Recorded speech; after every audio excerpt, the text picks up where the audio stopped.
Hello everyone, आपका स्वागत है यस के साइंस एकेडमी में। मैं संजय सर।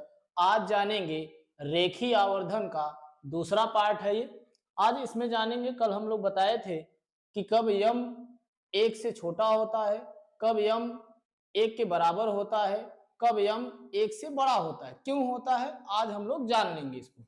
आइए देखते हैं। जैसे लिखा है रेखीय आवर्धन, जैसे लिखा है, देखो यहाँ पे एक अवतल दर्पण लिए हैं। ये कौन सा दर्पण है? अवतल दर्पण। अवतल दर्पण है। मान लो कोई वस्तु कहाँ पे है? अनंत पे है, तो इसका प्रतिबिंब कहाँ प्राप्त होता है? सर फोकस पे प्राप्त होता है। कहाँ पे प्राप्त होता है? फोकस पे। जैसे हम कहे सी से परे, सी से परे कोई वस्तु है, वस्तु है, इधर क्या कहेंगे? आई है। इधर वाले क्या कहेंगे? ओ है। इधर वाले क्या कहेंगे? आई है। मतलब वस्तु है। अगर सी से परे वस्तु रखी गई है तो कहां पे बनता है? सर सी और एफ के बीच में वस्तु से छोटा, अनंत वाली वस्तु से एकदम बिंदु के समान था, उल्टा था, वास्तविक था। फिर हम कहें कब सी पर अगर कोई वस्तु रखेंगे सेम साइज की बनती है। सेम साइज मतलब एकदम जितनी बड़ी वस्तु होती है उतना बड़ा ही प्रतिबिंब प्राप्त होता है हम लोग को। फिर अगर बात करें चौथी कंडीशन, सी और एफ के बीच में अगर वस्तु को रखें तो इसका प्रतिबिंब जो बनता है सी के परे बनता है, इससे वस्तु से बड़ा बनता है, वस्तु से बड़ा बनता है। फिर हम पांचवी कंडीशन बात करें कि इसको कहां पर रखेंगे? सर फोकस पे रखेंगे। इसका प्रतिबिंब कहां बनता है? अनंत में बढ़ता है, बहुत बड़ा बनता है, बहुत बड़ा। यहां पर पांचवी कंडीशन। फिर छठी कंडीशन कहां है? यहां पे है।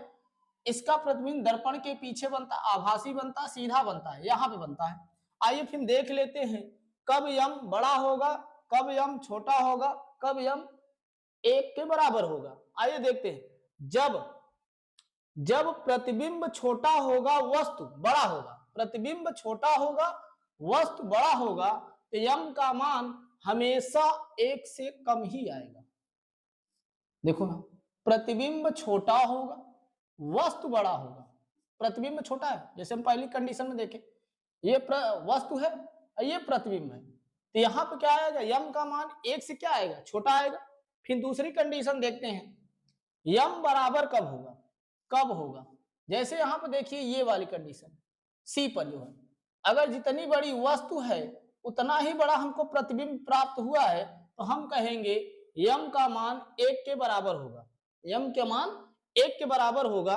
जब प्रतिबिंब व वस्तु बराबर होगा तब हम कहेंगे यम का मान एक के बराबर होगा। फिर कहेंगे यम का मान कब ज्यादा होगा? जब मानिए यहां पर लिखा है प्रतिबिंब बड़ा होगा और वस्तु छोटा होगा। प्रतिबिंब कहां बन रहा है? जैसे मान लीजिए हम कहां रखें, सी और एफ के बीच में यहां पे वस्तु रखे हैं, इसका प्रतिबिंब हमको कहां प्राप्त हुआ है? सी से परे प्राप्त हुआ है। इससे तो बड़ा प्राप्त हुआ है ना, इससे बड़ा प्राप्त हुआ, मतलब ये कि यहां में बड़ा मिला। फिर दूसरा हमने कहां पर रखे? फोकस पे रखे, तो वो अनंत में बड़ा मिला। फिर इसमें मतलब ये कहा कि यम एक से बड़ा कब होगा? जब प्रतिबिंब बड़ा होगा और वस्तु छोटा होगा, तो हम कहेंगे यम का मान एक से ज्यादा होगा। जैसे आवर्धन का सूत्र होता है यम बराबर आई अपान ओ। ये क्या है? आई क्या है? प्रतिबिंब, और क्या है? वस्तु है। अगर मान के चलिए हम कहें यम का मान कब बराबर होगा, अगर सी पर देखिए, सी पर देखिए दोनों वस्तुएं, मतलब ये वस्तु और प्रतिबिंब दोनों आपस में कैसे बराबर हैं, हम कहेंगे यम का मान एक के बराबर होगा। अगर मान लीजिए हम जैसे कहें 2/2, मतलब दो दो सेंटीमीटर की वस्तु थी और 2 सेंटीमीटर का हमारा क्या मिला? प्रतिबिंब। अगर दोनों को काटेंगे क्या प्राप्त होगा? एक सर, कहेंगे यम का मान कितना आया? एक आया। कब आएगा? जब वस्तु कहां होगी? सी पे होगी। फिर हम बात करें दूसरी कंडीशन, जैसे कहें यम का मान कब ज्यादा होगा एक से? यम का मान जब कब ज्यादा होगा? जैसे मान लीजिए, जैसे कहें प्रतिबिंब हमको कितना बड़ा मिला? 3, और वस्तु कितनी है सर? 2। अगर दोनों को जब काटेंगे तो यहाँ पाएगा 1.5, तो कहेंगे यम का मान क्या है? एक से ज्यादा है, एक से ज्यादा है। फिर तीसरी कंडीशन देखें, यम का मान कब एक से छोटा होगा? जब हम कहेंगे प्रतिबिंब छोटा होगा और क्या? प्रतिबिंब छोटा होगा, वस्तु बड़ा होगा। मान लीजिए प्रतिबिंब कितना है? एक है, अब वस्तु कितनी है? 2 सेंटीमीटर की है। अगर इसका हम भाग करेंगे तो 0.5 आएगा। ये कहेंगे 1 से छोटा है, 1 से छोटा है, यम का मान कितना है, 1 से छोटा है, यही था। अब फिर बात करेंगे, जैसे है बात करें दर्पण, उत्तल दर्पण में, उत्तल दर्पण में हम लोग देखे थे कि ये क्या था, उत्तल दर्पण था, उत्तल दर्पण था। और उत्तल दर्पण में मान लो यहाँ पे वस्तु रखे, इससे छोटी ही वस्तु प्राप्त होती थी, इसमें दो ही कंडीशन थी।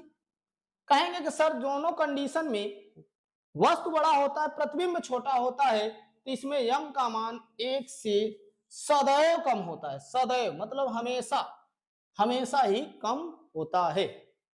अगर आपको वीडियो पसंद आया हो तो आप लाइक करिए, शेयर करिए, कमेंट करिए। धन्यवाद।